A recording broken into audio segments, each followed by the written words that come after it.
Yaşım 79'da. 2010-yıldan başlap men karatino iste'mol qildim. Karatino içmesden avvala juda ham kamquvvat edim. İşip başlagandan keyin 10 kundan keyin 45 yaşta qaddime keldim, kuch-quvvatga to'ldim.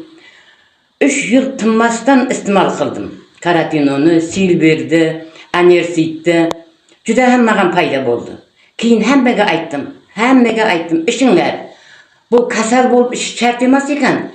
Sağlam insanlar ham, yoshlar ham karatino ishda bo'lar ekan. Men hammaga tavsiya qildim. Masalan, hozir yana ishlayapman.